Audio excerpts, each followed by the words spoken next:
A'udzubillahi minasyaitonirrajim. Bismillahirrahmanirrahim. Assalamualaikum warahmatullahi wabarakatuh. Innal hamdalillah nahmaduhu wa nasta'inuhu wa nastaghfiruh wa na'udzubillahi min syururi anfusina may yahdihillahu fala mudhillalah wa may yudlil fala hadiyalah. Asyhadu an la ilaha illallah wa asyhadu anna Muhammadar Rasulullah. Allahumma salli ala sayyidina Muhammad wa ala alihi wa ashabihi ajma'in. Rabbi syrah li sadri wa yassir li amri wa hlul 'uqdatam min lisani yafqahu qawli, amma ba'd. Tuan-tuan sidang jemaah dirahmati Allah Subhanahu wa taala. Kita menyambung semula kuliah hadis kita, iaitu hadis ke-40. Kita masuk hadis yang nombor 4. Tajuknya kejadian manusia dan amalan berdasarkan nyata akhir.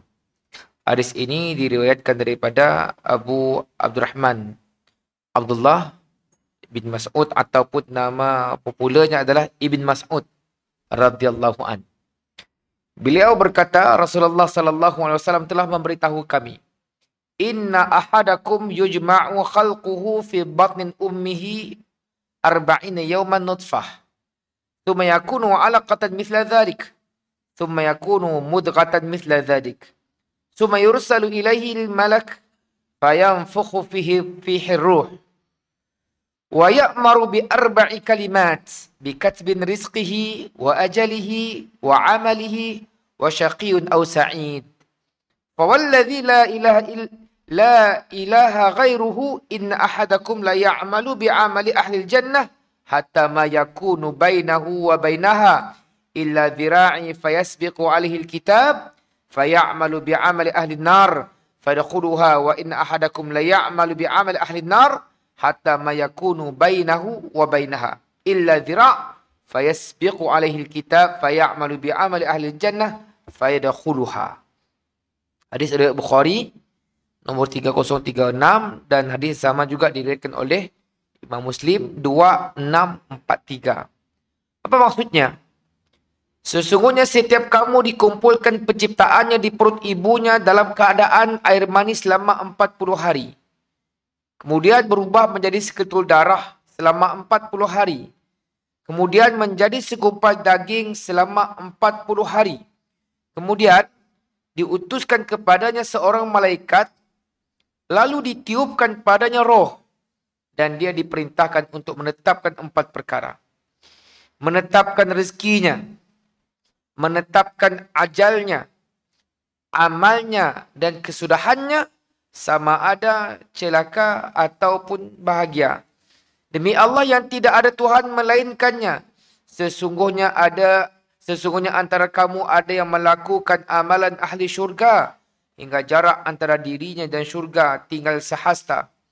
Akan tetapi telah ditetapkan baginya ketentuan, lalu dia melakukan amalan ahli neraka, maka masuklah dia ke dalam neraka.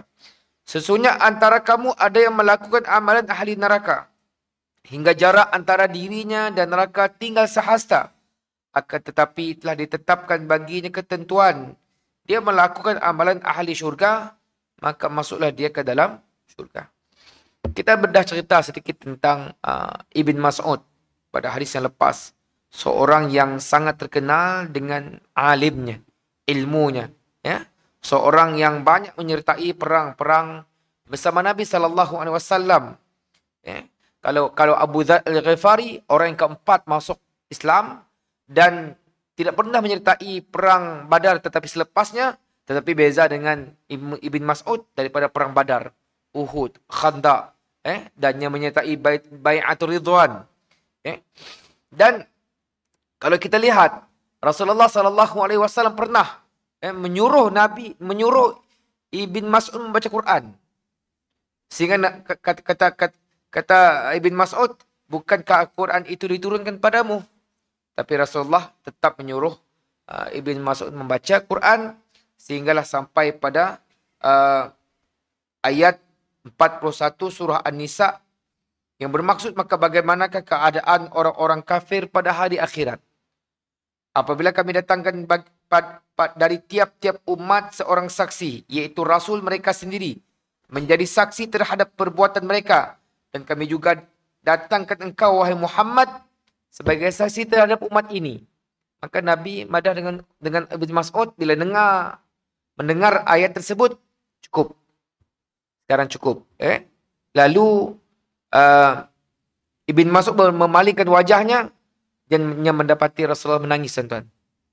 Dari sini kita dapat tahu dah Rasulullah itu sangat ambil berat tentang kita. Okey. Dan kita melihat beberapa pujian Rasulullah terhadap, maksudnya Nabi memberi satu macam APC lah, kecemerlangan. Maksudnya memang Nabi mengangkat Ibn Mas'ud dalam tiga ucapan. Yang pertama, kata Rasulullah kepada Ibn Mas'ud, sesungguhnya kamu seorang budak yang layak menjadi guru. Maksudnya beliau ni muda, tuan-tuan, tapi ilmunya Masya Allah. Okay. Jadi yang muda jangan kita anggap yang muda-muda tu nyasi tahu, tapi yang muda tu alim. Sebagian besar yang belajar, kan? Dan kata Rasulullah pada riwayat yang lain, ambillah Al-Quran daripada 4 guru. Siapakah guru Quran yang masyhur zaman Rasulullah? Pertama adalah Salim Maula Abi Hudzaifah. Seterusnya Abdullah ibn Mas'ud. Tapi dalam hadis tersebut Nabi sebut Abdullah. Maka sahabat mengatakan itu adalah Abdullah ibn Mas'ud. Yang ketiga adalah Muaz. Dan terakhir adalah Ubay bin Ka'ab. Yang ketiga, kata Rasulullah, sesungguhnya 2 kaki Ibn Mas'ud itu lebih berat daripada timbangan Bukit Uhud. Kita dengan Nabi SAW memuji Ibn Mas'ud. Dan kalau kita lihat generasi sahabat, generasi tabi'in, maksudnya selepas Rasulullah SAW, apa kata Umar Al-Khattab? Bekas yang dipenuhi dengan ilmu. Dan pernah dalam riwayat yang lain, Ibn Mas'ud pernah menjadi orang yang diiktiraf oleh Umar dalam menyampaikan ilmu. Huzaifah radhiyallahu berkata, tidak ada seorang pun yang lebih mirip kepada Rasulullah, baik dalam cara hidupnya, perilakunya, ketenangan jiwanya, melainkan Ibn Mas'ud. Amir bin Syarahil berkata, tidak ada dalam kalangan sahabat Nabi SAW yang lebih memahami agama berbanding sahabat kami, yaitu Abdullah. Namanya Abdullah, tapi gelarannya Ibn Mas'ud. Dan beberapa pandangan yang lain. Jadi beliau balik ke kota Madinah zaman pemerintahan Uthman bin Affan radhiyallahu anhu dan wafat pada tahun 32 Hijri. Tentu kena ingat tarikh Hijri mula digunakan, sebahagian mengatakan 16 Hijri. Zaman Umar Al-Khattab menjadi khalifah. First digunakan. Maksudnya tidak pernah tertulis 1 Hijri, tidak. First digunakan 16 ataupun 17 Hijri. Pada zaman Umar Al-Khattab. Bila mana Abu Ubaidah, Abu Musa Al-Ash'ari komplain tentang surat. Abu Ubaidah komplain tentang surat Umar yang disebut Sya'ban. Tapi mengatakan, Sya'ban yang mana engkau maksudkan? Sya'ban yang sekarang atau Sya'ban yang selepasnya? Jadi bila kita ingat tahun Hijri, kalau tuan-tuan perhatikan zaman Abu Bakar tidak disebut berapa Hijri. Cuma backdated. Dan beliau meninggal pada usia 60 tahun. Ya, jenazah beliau telah dimakamkan di perkuburan Baqi' di Madinah. Okey. Sekarang kita lihat hadis tadi tuan-tuan sangat penting. Pertama cerita tentang macam ni, kita dalam perut tu. Celaka kita, bahagia kita, jodoh kita, rezeki kita. Dan yang paling menakutkan tentang yang bahagian yang kedua. Kalau tuan-tuan lihat ada lagi hadis yang bunyi yang hampir sama. Dalam riwayat lain menyebut sahabat bila dengar Rasulullah menyebut tentang sepanjang hidupnya beramal dengan amalan ahli syurga, tiba-tiba di akhirat telah ditetapkan ketentuan padanya untuk memilih jalan sebaliknya, tikar neraka. Sahabat bila dengar tuan-tuan risaulah. Macam ni kita yang duduk di masjid tu tuan-tuan belum tentu mati kerana iman. Kawan-kawan kita di luar yang seintuarah di luar belum tentu mereka mati dalam keadaan kafir atau keadaan musyrik atau keadaan munafik, si pasti. Belum pasti tuan-tuan. Sebab para sahabat bertanya macam ni dalam riwayat yang lain. Apa kata Nabi? Yang saya ingat ada dua. Yang saya ingat pertama aja. Pastikan ibadah kita tuan-tuan mendekati ibadah Nabi SAW. Okay. Yang itu menyebabkan saya terfikir sejenak. Nabi tidak melihat lebih kepada kualiti ibadah, tapi Nabi akan melihat kepada Nabi tidak melihat kepada kuantiti ibadah, tapi Allah akan melihat kepada kualiti ibadah. Tonton tanggalah yang berada di Gaza tu, kualiti iman mereka, kualiti ibadah mereka. Ya Allah, jauh kita tuan-tuan, jauh. Satu lagi video tersebar tentang miyak kecil khutbah yang melawan khutbah imam miyak kecil. Macam ni seorang budak kecil yang berumur 5-6 tahun bila tanya di mana ibumu, dengan spontannya menjawab, makku di syurga kerana telah syahid dan aku tidak gentar dengan musuh-musuhku. Jadi kita melihat kualiti bukan kuantiti. Sebab ada orang buat kuantiti, sekarang masyarakat kita hanya merebut kuantiti. Tapi kalau tidak ada kualiti, tak ke mana tuan-tuan, tak ke mana. Contoh, inna salata tanha 'anil fahsya'i wal munkar. Salat itu mencegah fahsyak dan munkar. Adakah salat kita mencegah? Kalau belum, ya ayyuhalladzina amanu kutiba 'alaikumusiyam kama kutiba 'alal ladzina min qablikum la'allakum tattaqun, supaya kamu bertakwa. Adakah dengan puasa kita dah dapat takwa? Begitu juga dengan haji dan sebagainya. Okey.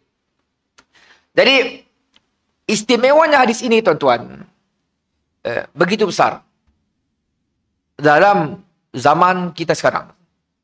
Sebab itu selain daripada kita baca Quran, lihat terjemahannya, jangan lupa untuk kita memegang hadis. Sebab dalam satu riwayat Nabi menyebut di akhir zaman banyak benda-benda yang kita lihat sekarang. Maka kata Nabi, kembalilah kepada Quran dan Sunnah. Quran dan Sunnah ini bukan bermaksud kita ambil Quran, ambil Sunnah. Maksud belajar tuan-tuan. Maksudnya bila ada ustaz yang mengajar, sebutnya nas, sebutnya dalil. Itu maksudnya. Kembali. Balik kepada ajaran yang Nabi bawa. Dan kata Nabi lagi, gigitlah ia dengan gerahammu. Maksudnya pegang sungguh-sungguh. Kalau tuan-tuan baca dalam sebahagian pandangan yang ditulis oleh Ibnu Hajar tentang Imam Syafi'i, apa katanya? Kalau pandanganku bertentangan dengan sunnah Rasul, maka abaikan pandanganku, kembali pada Nabi. Maksudnya jangan ta'assub. Ini yang kita nak sekarang. Kita lihat, ia merangkumi perbincangan hadis tadi merangkumi perbincangan tentang kejadian manusia. Dari mula kejadian dan kedatangannya ke alam kehidupan ini sehingga ke akhir keadaannya, sama ada kekal di dalam syurga ataupun neraka. Kalau tuan-tuan lihat dalam tafsir, saya nak membawa tuan-tuan untuk melihat bagaimana konsep atau kaedah Allah dalam menegur ciptaannya kita lah. Tuan-tuan, Allah akan sebut tentang, jangan lupa kita dulu macam ni. Jangan lupa kita dahulu bagaimana keadaan kita. sebelum kita ada pangkat, sebelum kita dah hebat, sebelum kita ada nama, sebelum kita kaya. Siapa kita dulu-dulu, tuan-tuan? Saya tu bukan siapa-siapa dulu. Orang kapit diam di ulu Nang orang ulu. Macam ni je lah jadi ustaz. Bukan kerana diri saya. Bukan kerana mak bapak saya. Kerana Allah Subhanahu Wa Taala. So, kita melihat begini, tuan-tuan. Bila Allah sebut perkara-perkara begini, sebab manusia itu dia akan lupa. Lupa dengan diri kita. Maka, tuan-tuan baca tafsir, tuan-tuan baca hadis, Allah akan suruh kita ingat balik dulu kita siapa. Allah sebut dalam surah At-Takatsur. Alhaakumut takatsur. Awalnya Allah menyebut tentang orang-orang yang keinginannya dengan dunia, keinginan dengan harta. Apa kata Allah? Hatta zurtumul maqabir. Jangan lupa, kelak kau akan mati. Begitu juga dengan hadis ini. Dulu kita siapa, tuan-tuan? Dulu kita siapa? Maka jangan lupa kita pun goal. Tuan-tuan nak dapat benda nama syurga tu bukan perkara yang enteng, mudah. Ada orang yang jaga salat, jaga ibadah. Tapi hablum minan nas, hubungan dengan manusia rosak. Tak juga. Kalau tuan-tuan lihat dalam hadis ke-18 menyebut, takwa itu kata sebagian ulama, digabungnya takwa itu dengan akhlak baik dengan manusia. Ada orang, mana kata sidaknya lah, nasi mayang ke apa, kan nyetungan. Tapi yang penting aku jaga ibadahku. No. Islam sih ngajar macam ni. Tengah. Kita kena lihat, tuan-tuan. Sebab itulah dalam Quran Allah sebut tentang juzuk amma. Allah sebut tentang manusia, lelaki-lelaki yang melarikan diri daripada isterinya, daripada anaknya di mahsyar kelak. Sebab apa, tuan-tuan? Takut mereka menuntut hak masing-masing. Takut kita, tuan-tuan. Allah sebut dalam Quran. Maka, tuan-tuan, ayat ini mengingatkan kita juga. Sama ada end up kita pun kehidupan di syurga atau neraka. Dan kehidupan di syurga neraka, tuan-tuan, kehidupan yang kekal. Kekal. Tidak ada kehidupan lain selepas syurga ataupun neraka. Kita nak syurga, tapi macam ni dengan usaha kita.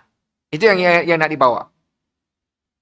Sebab disebut hasil daripada usaha dan amalan dilakukan sepanjang kehidupan di dunia. Dan kita tahu Nabi sebut 3 mengiringi seseorang ke kubur.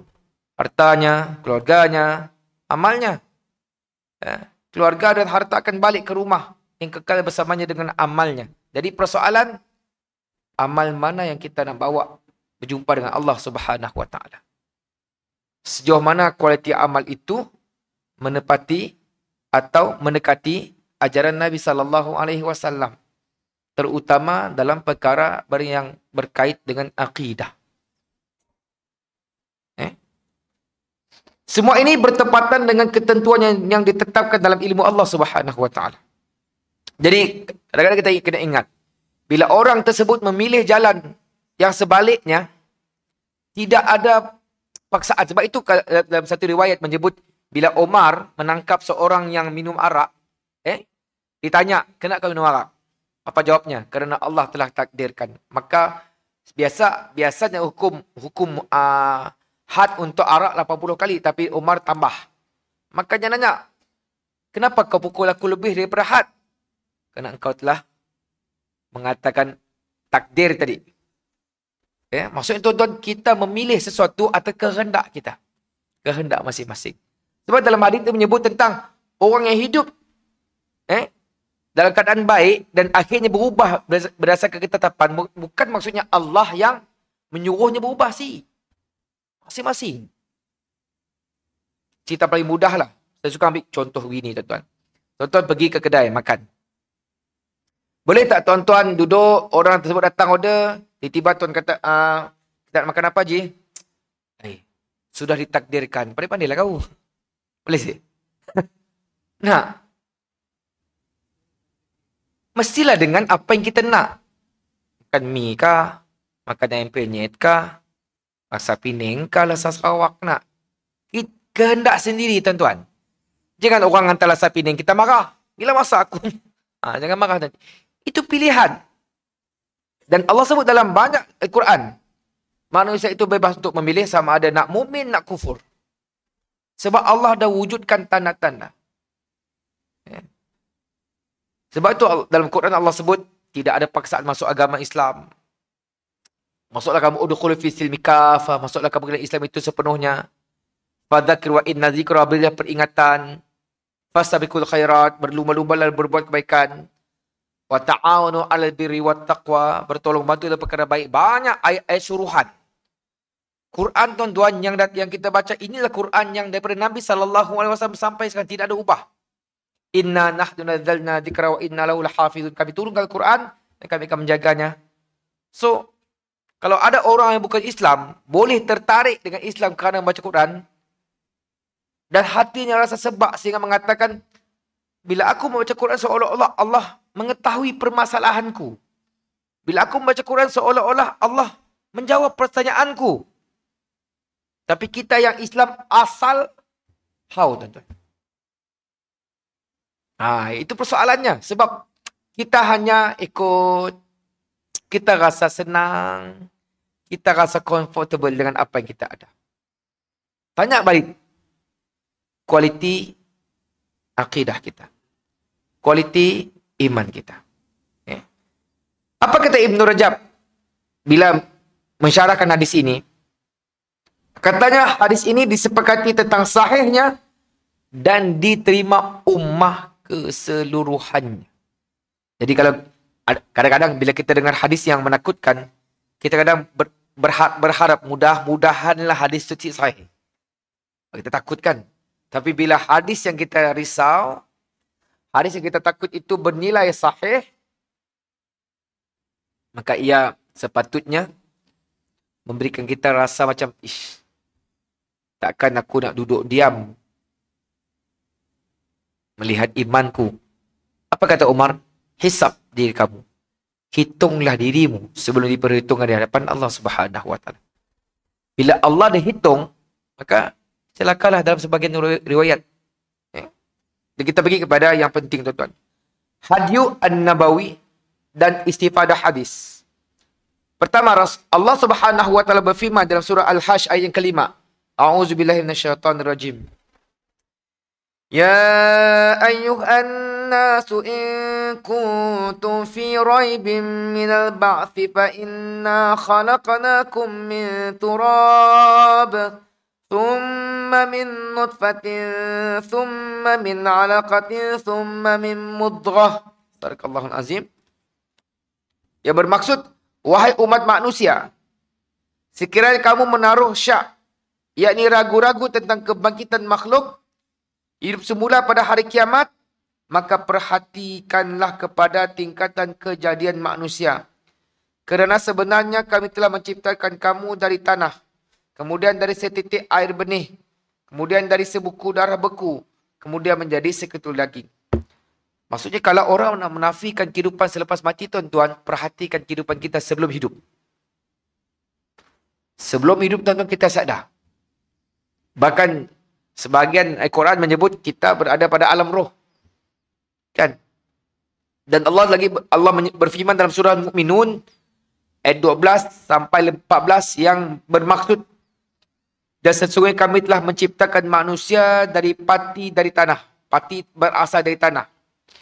Kemudian kami jadikan pati itu setitis air benih pada peretapan yang kukuh. Peretapan yang kukuh ini maksudnya rahim. Kemudian kami ciptakan air benih itu menjadi sebuku darah beku. Lalu kami ciptakan darah beku itu menjadi seketul daging. Kemudian kami ciptakan daging itu menjadi beberapa tulang. Kemudian kami balut tulang-tulang itu dengan daging. Setelah sempurna kejadian itu, kami bentuk dia menjadi makhluk yang lain sifat keadaannya. Maka nyatalah kelebihan dan ketinggian Allah sebaik-baik pencipta. Jadi ayat ini Allah menyatakan 4 peringkat perkembangan yang disebut di dalam hadis di atas dan menambah 3 peringkatnya lain. Dengan ini menjadi 7 peringkat. Ibnu Abbas radhiyallahu anhu pernah berkata, anak Adam telah diciptakan dari 7 peringkat. Kemudian beliau membacakan ayat ini. Surah Mu'minun 12 sampai 14. Okay, itu hadis Nabawi yang pertama. Yang kedua, hikmah Allah Subhanahu wa taala menciptakan manusia mengikut tertib dan menepati perkembangan ini serta beransur-ansur dari satu keadaan yang lain. Bukan sebab Allah tak dapat nak cipta kita on the spot. Ataupun bila Allah mengatakan aku menciptakan alam ini dalam 7 waktu. Bukan 7 jam atau 7 hari, 7 waktu. Bukan bermaksud Allah tidak mampu menciptakan alam sekaligus. Ataupun sebagian orang mengatakan, mengapa Allah jadikan kita ada syurga dan neraka? Tak bolehkah semua Allah ciptakan terus Islam atau terus masuk syurga? Boleh. Tapi ada sebab. Untuk bila Allah Subhanahu wa taala menyusun kejadian manusia serta kejadian alam semesta macam yang saya sebut daripada firman Allah Subhanahu wa taala tadi, supaya menepati rukun, sebab dan musabab serta mukadimah dan natijah. Antara lainnya tuan-tuan, there are no shortcut in religion. Tak ada shortcut. Ada orang tak nak belajar fiqah, tak nak belajar akidah, terus melompat belajar tarikat, akhirnya sesat. Kita tak kata tarikat sesat, tapi orang yang tidak ngikutnya pun flow. Kan? Contoh lain. Bila bercerita tentang waktu salat. Jam yang ada di dinding. Jam tidak ada zaman Rasulullah. Yang ada pada zaman Nabi adalah Nabi menyebut tentang masuknya waktu based on alam. Salatlah kamu bila fajar sadiq. Salatlah kamu zuhur bila gelincir matahari. Salatlah kamu asar bila panjang bayang sama dengan panjangmu. Salatlah kamu maghrib bila matahari telah terbenam. Salatlah kamu isyak bila hilang syafa' ahmar. Okay. Jadi kalau orang yang tidak belajar usul fiqh, ia tidak mengetahui apa yang disebut takribi dan tahdidi. Dalam konteks waktu salat, maka ia suruhan memang termasuk qat'i. Inna salata kanat 'alal mu'minina kitaban mawquta. Tapi bagaimana nak tentukan waktu? Timbul hukum lain. Maka sebahagian ulama besar menyebut waktu solat dalam kategori takribi, menghampiri. Bukan tahdidi. Tahdidi maksud mesti. Mesti. Jadi kalau, maksudnya tuan-tuan, dalam, saya nak mengatakan dalam konteks kehidupan, dalam konteks ilmu, maka ia melibatkan, kita kena lihat, macam kes yang bukan Allah tidak mampu jadikan, tetapi Allah nak suruh kita perhatikan. Sebab ada orang nak agama. Banyak orang kita tentu nak agama. Tapi selalunya pintu masuk salah. Orang dia ikut si cun. Saya nafikan perwatakan, pakaian menjadi tarikan utama. Tapi sebenarnya tuan-tuan, yang perlu menjadi tarikan utama adalah ilmu, tuan-tuan. Ilmu agama yang betul. Barunya faham. Kalau nya akan jadi kalau tidak mengikut peraturannya betul, aturan-aturan belajar agama yang betul, akan terhasillah pandangan-pandangan yang menyimpang. Banyaklah. Begitu juga kita dapat mengambil pengajaran daripada proses yang berlaku secara beransur-ansur ini, iaitu Allah mengajar hamba-hambanya untuk tenang dan berwaspada dalam urusan-urusan mereka di dunia dan menjauhi sikap tergesa-gesa, berebut. Contoh paling mudah, orang jadi ustaz. Pandai ngaji sikit, ustaz lah. Bila ada ustaz dah, semua hanya hukum. Boleh haram ke halal, tanya semua. Bila manusia diuji dengan perkara tersebut, aku ustaz, orang nunggu aku ustaz, kan aku tahu aja. Go ahead lah. Aku rasa ustaz. Mulalah. Kan?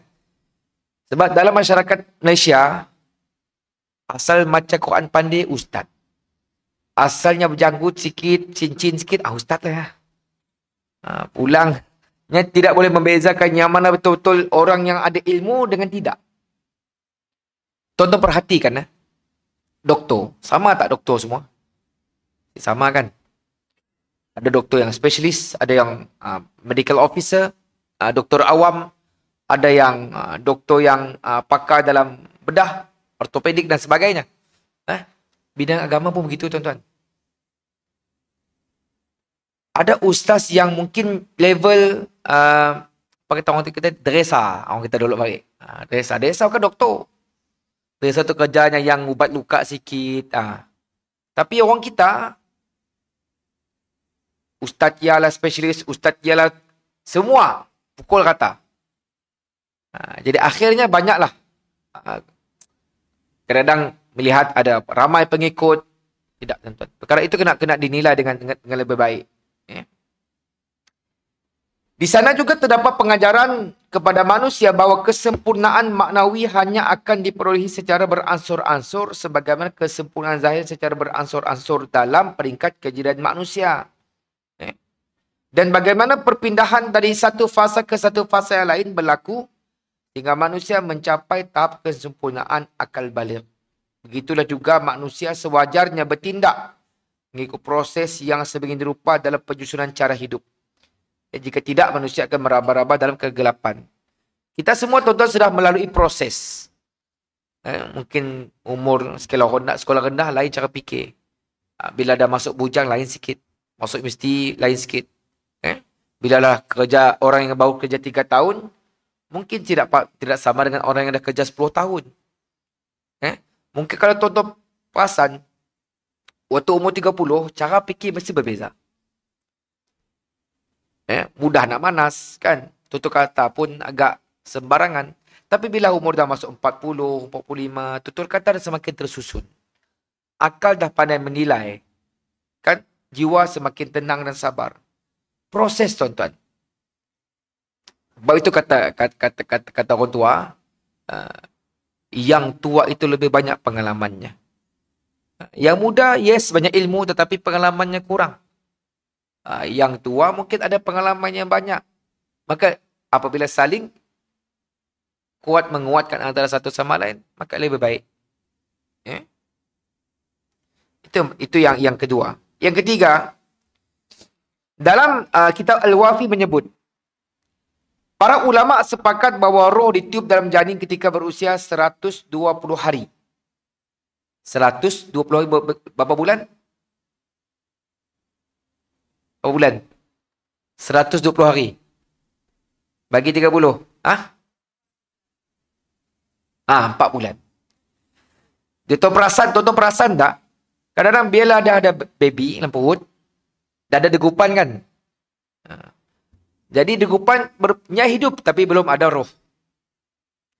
Bila 120 hari, maksudnya 4 bulan, kalau tuan-tuan bila siapa yang orang medik, di antara falsafah perubatan, tidak boleh abortion, maksudnya menggugurkan bayi selepas 4 bulan. Dan sudut perubatan nak gugurkan bayi sebelum 4 bulan. Tapi Islam tetap haram lah. Melainkan ada kes-kes tertentu. Jadi, maksudnya, bila janin berusia 140 hari, 120 hari maksudnya 4 bulan, maka ketika itu, anak tersebut sudah ada roh. Artinya peniupan tersebut ketika janin berusia 4 bulan penuh. Masuk bulan yang kelima. Pada masa inilah segala hukum mulai berlaku padanya. Kerana itu wanita ditinggal mati oleh suaminya. Menjalani masa iddah selama 4 bulan 10 hari. Untuk memastikan bahawa ia tidak hamil dari suaminya yang meninggal. Agar tidak menimbulkan keraguan ketika dia berkahwin lagi lalu hamil. Maksudnya ada sebab tuan-tuan. Kenapa perempuan yang meninggal suaminya, iddahnya adalah 4 bulan 10 hari. Okay. Roh adalah sesuatu yang membuat manusia hidup. Ia sepenuhnya urusan Allah Subhanahu wa taala sebagaimana Allah berfirman dalam suratul Isra ayat 85. Yas'alunaka 'anir ruh. Mereka bertanya kepadamu tentang roh. Katakanlah wahai Muhammad, qul fihima, bahawa roh itu adalah urusan Tuhanku dan tidaklah kamu diberi ilmu kecuali sangat sedikit. Jadi cerita tentang roh tuan-tuan, roh balit, roh si balit, roh ngelepah, ya semua kefahaman-kefahaman yang tidak berpunca daripada agama. Yang berpunca daripada adat budaya kita. Sadar tuan-tuan, sadar cerita tentang 7 ekor roh pulang ke rumah. Saya lorok kecil-kecil, mulut boleh tahan sikit. Apa hal buka lampu tu nek? Anjang. Buka. Nenek aku nak pulang. Nenek ni nak pulang. Nenek kena meninggal. Mulut kau tu. Saya dia nuk. Nah, kan ada kefahaman orang kita. Benda tersebut tidak datang dari agama, tuan-tuan. Dia berasal daripada budaya. Kalau tuan-tuan baca buku Misteri Tahlil dan Mistik di alam Nusantara oleh Dr. Zahiruddin yang cerita, tuan-tuan, bagaimana asal usul kepercayaan tersebut menyerap dan sebati serta berasimilasi dalam agama kita. Sebenarnya tidak ada. Sebab bila dalam Quran Allah jelas-jelas sebut, bila mereka bertanya kepada wahai Muhammad tentang roh, katakanlah itu urusan Tuhanku. Kalau tuan-tuan baca Al-Quran, disebut bila telah meninggal seseorang, maka sudah ada satu benteng, sempadan antara dia dengan dunia. Melainkan dalam kisah Rasulullah SAW tertentu. Bila Nabi memberi salam kepada si mati, maka Allah kembalikan rohnya. Itu dalam kisah Rasulullah sahaja. Kita sih termasuk. Cuma ada setengah orangnya overshoot lebih sikit. Okay. Keempat, Ibn Rajab Al-Hambali berkata, zahir hadis ini menunjukkan bagaimana gambaran janin dan bentuk penciptaan, pendengaran, penglihatan, kulit, daging dan tulangnya berlaku pada fasa kedua 40 hari itu. Itulah uniknya ciptaan Allah Subhanahu Wa Taala terhadap manusia. Kita lihat dalam konteks yang lain. Perkara ini Allah sebut dalam Quran 1400 tahun dahulu. Jangan kata yang boleh scan lah. Kamera pun tak ada. Kamera tahun bila, tuan-tuan? Tahun 1850 kah? 1840. Kamera ditemukan. Jadi zaman Rasulullah lagi lah. Tahun 600 lebih Hijri. Masihi. Tetapi sebab itu manusia bukan Islam tetapi menggunakan akalnya dengan betul. Akan berfikir, betulkah Nabi yang menulis benda tu? Dan ia ditulis dengan sangat detail. Sekian umur, sekian. Sekian umur, sekian. Kan? Kerana Nabi bukan seorang ahli perubatan. Tapi Al-Quran menyebut. Jadi, tidak lain tidak bukan, itu adalah daripada Allah Subhanahu Wa Taala. Kelima, dalam hadis ini menyebut orang yang celaka dan orang yang bahagia. Inilah kesudahan yang akan diterima balasannya. Benar firman Allah Subhanahu Wa Taala di surah Hud ayat 105 hingga 108. A'udzubillahi minasyaitonirrajim. Yauma ya'ti la takallamu nafsun illa bi'idnih. Faminhum syaqiyyun wa sa'id. فأما الذين شقوا ففي النار لهم فيها زفير وشهيق خالدين فيها ما دامت السماوات والأرض إلا ما شاء ربك إن ربك فعال لما يريد وأما الذين سعدوا ففي الجنة خالدين فيها ما دامت السماوات والأرض إلا ما شاء ربك عطاء غير مجزوز. Sadaqallahul azim. Yang bermaksud pada masa datangnya hari kiamat itu tiadalah seorang pun dapat berkata-kata untuk membela dirinya atau memohon pertolongan melainkan dengan izin Allah. Maka antara mereka ada yang celaka dan ada pula yang berbahagia. Adapun orang-orang yang celaka disebabkan keingkaran dan maksiatnya, maka di dalam neraka adalah tempatnya. Bagi mereka di situ hanyalah suara memekik-mekik dan mendayu-dayu seperti suara keldai. Mereka kekal di dalamnya selagi ada langit dan bumi kecuali apa yang dikehendaki oleh Tuhanmu. Sesungguhnya Tuhanmu Maha Kuasa melakukan apa yang dikehendakinya. Adapun orang-orang yang berbahagia disebabkan imannya dan taatnya, maka di dalam syurgalah tempatnya. Mereka kekal di dalamnya selagi ada langit dan bumi, kecuali apa yang dikehendaki oleh Tuhanmu sebagai pemberian nikmat yang tidak putus-putus. Okey, kita beri laluan untuk azan. Supaya kita sambung lagi sikit, tuan-tuan. Dalil wasitul fadilah. والشرف ودرجة الآدية الرفيعة وبأسق مقام محمود للذي وعدته إنك لا تخلف الميعاد. Kita mau sikit tuan-tuan, lepas kita tengok terus kesimpulan. Jadi yang kedua terakhir, bila cerita tentang, sekarang kita cerita tentang yang neraka dan syurga tadi. Menurut Ibn Daqiq al-Aid, makna hadis ini secara zahir adalah orang itu memang melakukan amalan benar dan jelas dekat dengan syurga. Tinggal jarak hanya satu hasa untuk memasukinya, namun dia terhalang oleh takdir yang mendahuluinya pada saat-saat akhir hidupnya. Maksudnya, pilihan masing-masing.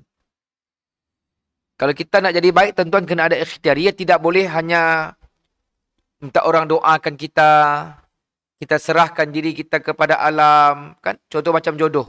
Nak duduk je di rumah cengok-cengok nunggu jodoh datang. Siapa juga? Begitulah juga dengan konteks hadis ini. Kita nak baik, banyak orang kita, sebagian besar, meletakkan usaha itu pada Allah. Contoh. Nak exam SPM, tak pernah belajar pun. Tuition tak pergi, tak ada ikhtiar. Apa ikhtiarnya? Dah dekat 2 hari nak SPM, solat ajat, minum air yasin, macam-macam pula. Bila tak dapat result bagus, Allah tak makbulkan doa. Soalannya, bagaimana Allah nak makbulkan doa sedangkan tidak ada ikhtiar? Tapi itu kalau tuan-tuan lihat dalam perbahasan talibih iblis, ini salah satu konteks iblis nak menyesatkan manusia. Kita lihat, orang bukan Islam, ada kapal yang boleh membawa pukat tarik yang besar. Boleh bawa dalam bertan-tan ikan. Seorang kawan lagi membawa pukat nak panjang seberapa depak je. Tapi berharap untuk dapat ikan bertan-tan. Siang malam berdoa semayang, tapi dapat tak? Takkan dapat. Dan kita nak salahkan Allah pada usaha orang bukan Islam. Dia bukan Islam tapi dia dapat banyak. Allah tak adil. Siapa yang tak adil? Siapa yang tak adil?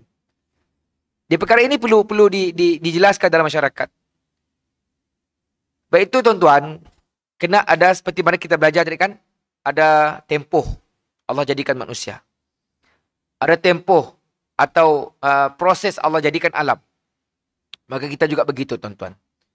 Usaha, doa, tawakal. Orang kita sering skip usaha, ia selalu pergi ke doa. Tawakal, jarang-jarang. Dari perkara ini, kena lihat lah. Kita nak dapat sesuatu, kena ada usaha. Kena ada ikhtiar.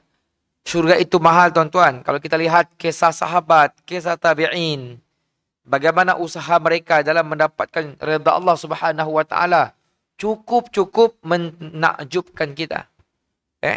Tapi adakah sebab syurga yang mereka masuk sama syurga yang kita inginkan? Tidak ada beza tuan-tuan. Cuma kenapa usaha mereka masya-Allah, usaha kita innalillah. Okey. Dan terakhir sekali kata Al-Hafiz Ibn Hajar, hadis ini mengisbatkan, menetapkan qadar, ketentuan sebagaimana mazhab Ahlussunnah wal Jamaah. Semua perkara peristiwa berlaku dengan qada Allah dan qadarnya. Secara umumnya tuan-tuan, saya dapat nak terangkan dengan sebab perjalanan qada dan qadar, tuan-tuan minta siapa yang mengajar akidah tolong clear betul-betul.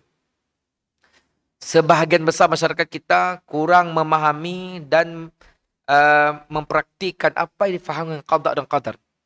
Sebahagian besar akan menyalahkan Allah. Kenapa aku ditakdirkan begini? Kenapa aku bernasib begini? Perkara ini mintalah siapa yang mengajar akidah terang betul-betul. Biarlah sebulan, 2 bulan. Sebab ia berkaitan dengan akidah, tuan-tuan. Jangan sampai kita menyalahkan Allah, menyalahkan qada dan qadar atas apa yang menimpa kita. Ya. Cuma saya boleh berkata, tuan-tuan, kita disuruh beriman kepada qada yang baik dan qada yang tidak baik. Maksudnya, pada pandangan manusia, memang ada yang tidak baik. Semua qada baik, tuan-tuan. Cuma pada pandangan kita, ia tidak baik. Tapi di hujung kehidupan kita, kita akan nampak, oh sebenarnya begini. Oh, okey. Okey. Allah sebut dalam surah Al-Anbiya 23, la yus'alu amma yaf'alu wa hum yas'alun. Ia tidak boleh ditanya tentang apa yang ia lakukan, sedangkan mereka lah yang akan ditanya kelak. Okey, jadi kesimpulannya, tuan-tuan yang dirahmati Allah Subhanahu wa taala, hadis ini mengajar kita bagaimana Rasulullah sallallahu alaihi wasallam mengajar kita tentang proses-proses dalam kehidupan. Ya. Dan begitu juga dalam hadis ini juga kita dipastikan menyemak dulu perkhabaran tabayyun sebelum menerima dan menyampaikan. Saya sinafikan, tuan-tuan, ini adalah zaman akhir zaman dan dakwah itu memang mendapat tentangan. Biasalah, saya sendiri terlibat. Kita sampaikan benda betul, tetapi orang sampaikan kepada cerita lain benda salah. Akhirnya yang kena saya. Siapa? Bagi saya itu adalah asam garam dalam perjuangan dakwah. Kalau dakwah Nabi, asam sunnahnya adalah ditentang, takkan dakwah kita tu senang aja, tuan-tuan. Okay. Jadi Alhamdulillah. Okay. Maka tabayun, tuan-tuan. Kadang-kadang kita dah sampaikan yang terbaik dah. Tapi orang si suka dengan kita, orang si puas hati yang kita, Ustaz Azali pada sekian. Tapi tidak mendapat tabayun. Tabayun ini mendapatkan penjelasan. Seterusnya wajib kita beriman kepada qada dan qadar.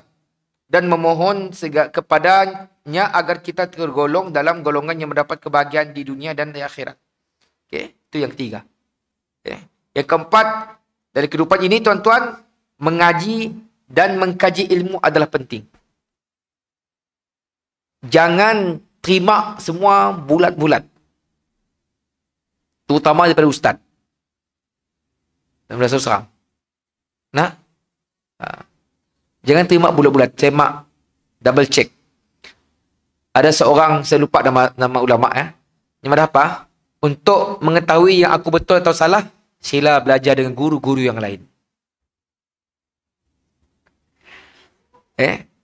Kalau ada guru mengajar kita orang sih boleh belajar dengan orang lain. Dengan saya seorang je. Dengan kita akan jadi raja pembulak. Akan jadi raja pembulak. Semak ilmu dengan guru-guru yang lain. Okey? Jadi tuan-tuan yang Allah Subhanahu wa taala sekali, jadi justru dengan makrifah kita akan menjadikan kehidupan kita sentiasa mencari mardhatillah, iaitu redha Allah Subhanahu wa taala. Mudah-mudahan apa yang disampaikan ada manfaatnya, terkurang terlebih saya minta maaf. InsyaAllah kita akan berjumpa lagi pada bulan 12 kalau umur saya panjang, insyaAllah. Kita tangguh dengan membaca tasbih kafarah dan suratul Asr. Bismillahirrahmanirrahim. Wal asri innal insana lafi khusr illa alladhina amanu wa amilus salihat wa tawassaw bil haqq wa tawassaw bis sabr. Subhanakallah bihamdika asyhadu an la ilaha illa anta astaghfiruka wa atubu ilaik. Terima kasih atas perhatian. Maaf atas kekurangan. Assalamualaikum warahmatullahi wabarakatuh. Terima kasih. Terima kasih. Terima kasih banyak bagi